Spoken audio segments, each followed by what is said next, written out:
Oh my gosh. Sorry about that. Some technical difficulties if you were with me just one moment ago. Hey, good morning. It's 7:30 on a Monday. Are you awake yet? Apparently I'm not, because I'm still trying to get crap together. Listen, in a world full of distraction, one man. You ever think about that? In a world full of distraction, there's only one thing that matters. People will try to tell you there's a lot of things that matters. This is important to me. They'll argue with you. Why are you arguing with me? Because this is important.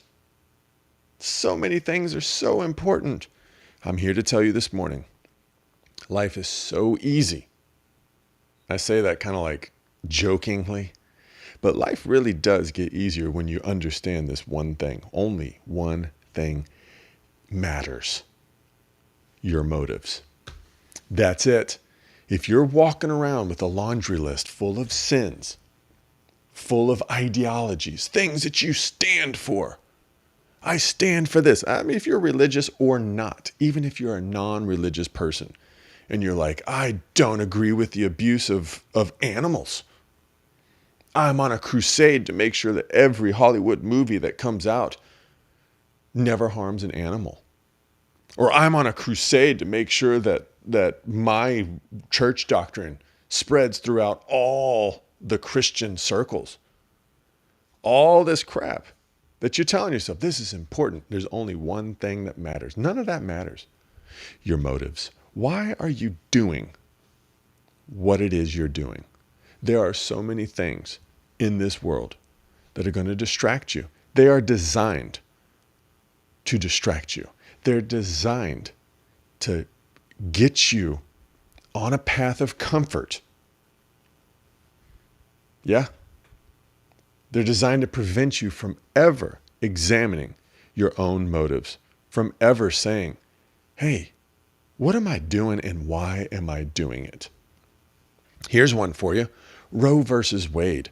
You probably see a bunch about this. You can't go a day without hearing about Roe versus Wade. And the vast majority of people don't even care about abortion. And when I say don't care, I mean not going to get one. It's not even an issue, not even thinking about it. I know Christians and non-Christians, Buddhists and non-Buddhists who are like, what would you do if you got pregnant? I would have the baby. I would just not employ the services of Planned Parenthood. So they don't even think about it. But yet it's been brought to the forefront of today to force you to have to take a stand on it. You got to have a position on this. Roe versus Wade, the life of a child. It's important. It's so important. We got to go protest. We got to go protest for it or against it. Don't get me wrong. I'm not saying that we can skate through life with no real opinion and we can live in a little cocoon and not actually have to matter. No, that Jesus transcends all this. The love of Jesus transcends all. Nope. This is what I'm saying. Roe versus Wade. Instead of getting caught up in that, why not ask the question, when do my choices begin to affect others negatively? Why am I doing what it is I'm doing? That's it. Roe versus Wade. You want to ask yourself, why am I getting the abortion? Instead of asking questions like, when does life start? Huh? When does a baby actually become a baby? Because that'll determine whether or not I support or disagree with Roe versus Wade. How about this? Why are you getting an abortion? Why are you doing that? Is it because you're afraid of the unknown? Is it because you're afraid? Or is it because you're selfish? Is it because that's it? I can't think of any other reason. You're either afraid of something Or even your selfish behavior it comes from being afraid. And why don't people just get to know themselves? You're not getting an abortion because you just celebrate a woman's right to choose. You're getting an abortion because you're afraid of something. Let's keep going. Guns. Here's one. You can't go a day without being forced into one side or the other concerning guns and how the government should control those and whose responsibility is safety, personal safety. One side will say personal safety belongs to the lawmakers and it's their job to keep us secure. The other side will say, no, it's your own job to keep yourself secure, so pack a gun on your belt. How about this question? Where does violence come from? Where does it live? It lives in the hearts and the minds of the people. So just, ask yourself, this is what I'm talking about. One thing matters, not your opinion about gun control, but why you have that opinion. Why do you think that way? What is it that makes that make sense to you?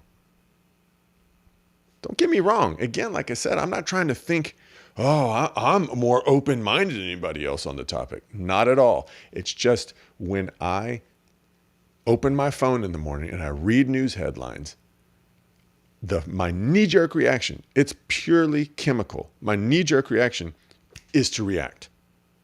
Knee-jerk reaction is to react. My knee-jerk reaction, I just react. I can't help it. I see a sensationalized headline that I either agree with or disagree with. Doesn't matter. It gets some type of emotional response out of me.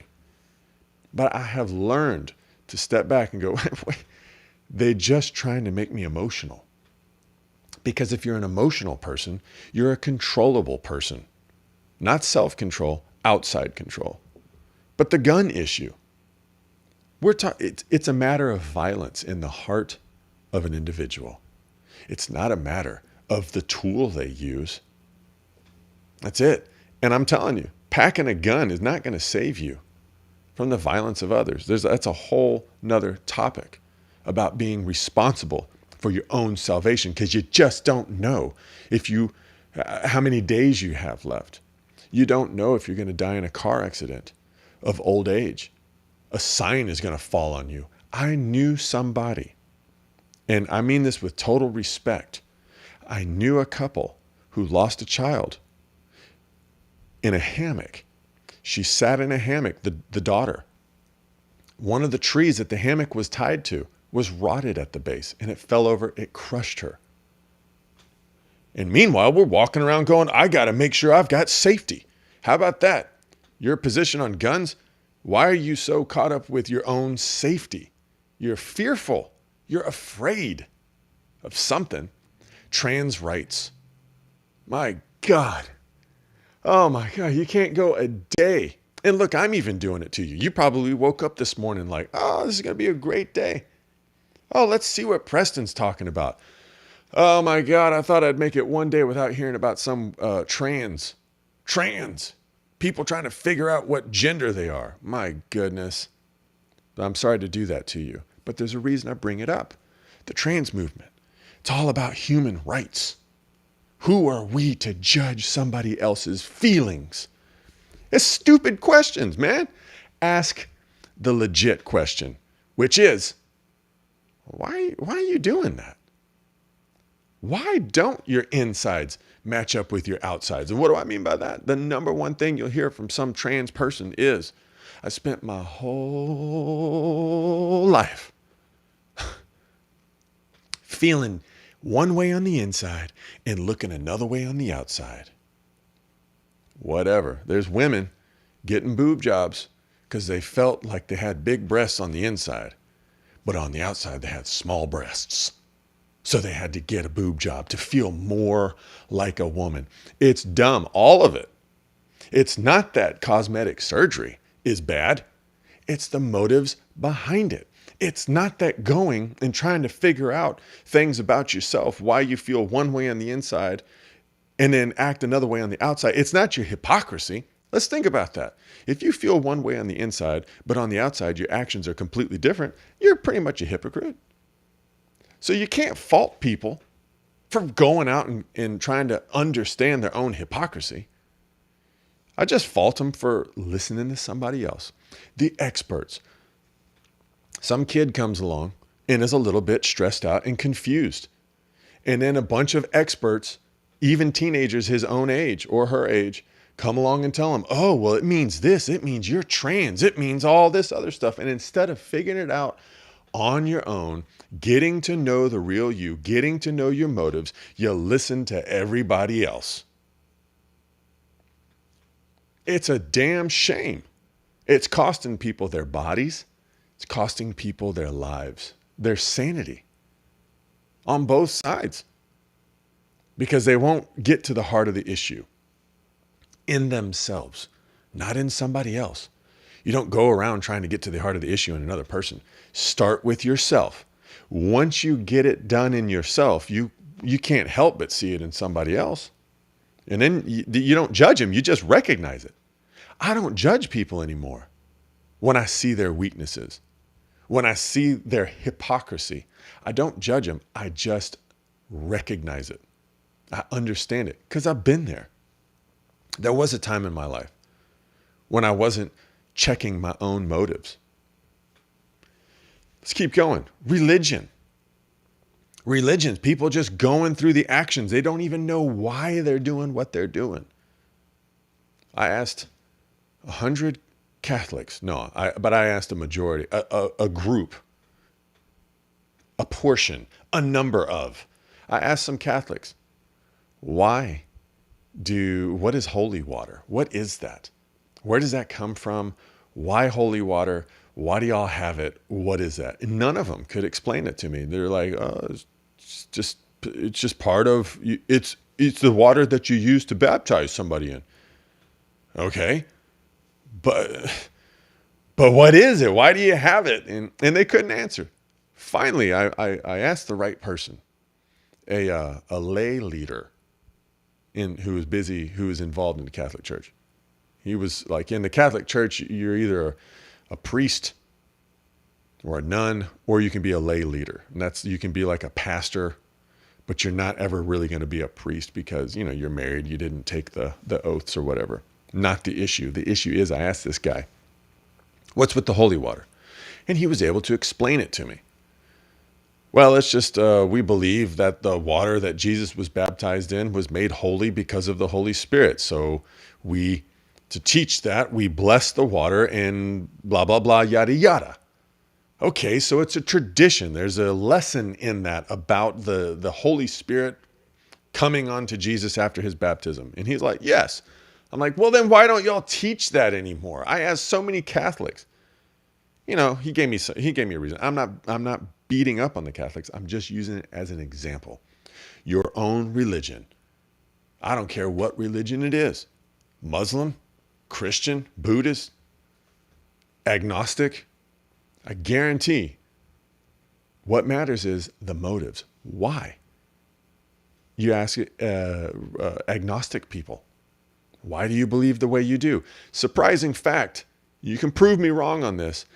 If you really start asking an agnostic or an atheist person why they're the way they are, 10 times out of 10, they were raised around religion and they saw hypocrisy and they never really quite dealt with it through forgiveness. So now they resent it and they're just like the hypocrites they can't stand. Go check one out. I promise you. Anyways, I started my own business. It's a car wash business. I go out, I sweat all day long in the summertime, and I wash cars to make money. And sometimes when I'm out there, I'm stressed, I'm working, I got a full schedule. And I'm like, oh my God, why do I do this? This is horrible. I think I could get a job. I could get a job and make more money or the same money, if not more. Why am I doing what I'm doing? And I have to remind myself, the reason I'm doing what I'm doing is because I wanted control of my schedule. And when I end up chasing money and I have no control of my schedule, I get tired of my job. But then I have to back up and I have to go, wait, why did I start this business in the first place? Did I start it to make money? No, I started it to have a lifestyle. So what's the problem? Why am I hating my job? Because I'm not being true to the original intent. My motives have switched from lifestyle to money. I need that money. Fear. Something, I'm afraid of something. Not being able to pay bills. And that's motivated me to load my schedule up, to get overworked, and now I hate my job. Just using it as an example, in my own life, I have to step back, look at my own motives. So here we go. How do you get to know your own motives? I'm not going to give you the answer. I'm not. I know what I did to overcome that problem in me, to overcome that, and to start asking myself and checking my motives. Why am I doing what I'm doing? Really, deep down inside. And it's as simple as this. I'll just tell you what I did. I just started asking myself why. And that happened when I began to take time in the morning to sit in silence and observe my thoughts, and time in the evening to sit in silence and observe my thoughts and reflect over my day, to self-examine, to go, what's going on here, Preston? What are you doing? Why are you doing it? And that helped move me away from being motivated by guilt. That's it. You're probably motivated by guilt. And you feel so guilty, you won't even dare check your own motives. You'll just repent from your sin and feel better. But that's all I have for an answer on that. I don't want to give too much of an answer, because the idea is that you go and say, how do I get to know my own motives? How do I get to know the real me? How do I get to know what makes me tick? That's my hope, that you go and you find that. Like I said, what I just shared is just my experience. I realized I have no idea why I'm doing what I'm doing. So I went and I began to learn to observe my thoughts, not judge them. Religions, ideologies, everybody else, they'll tell you, get your actions under control. That's hypocrisy. Your actions should line up with your beliefs. And they think it's like your actions should shape your beliefs, when in actuality, it's like your beliefs should shape your actions, right? That's where the hypocrisy comes from. But I'm going to end there. Go and be alone. Learn how to analyze your thought, how to observe your thoughts. And ask yourself, why am I doing that? Instead of overreacting. Oh, I'm wrong for doing that. Just ask yourself why you're doing it. Don't immediately judge. It's not your place to judge. That is the number one sin. It's the only sin. But only one thing matters in this world: your motives. You're going to be judged on that. Hey, this has been Done Believing, moving away from simply knowing the truth straight towards, I said it wrong, moving away from simply believing the truth straight towards knowing the truth, all for the purpose of overcoming delusion. Stick with me all this week. 7:30 most weekdays. On Friday, I'm going to get to the answer of the question of the week. And the question this week is, it's Monday, so here it is. Do you believe in curses? Do you believe in curses? Think about that. Do you or don't you? And why? You can share in the comments, or you can just share in your own mind during your quiet times of observation. Hey, thanks. We'll see you back again, 7:30 most weekday mornings.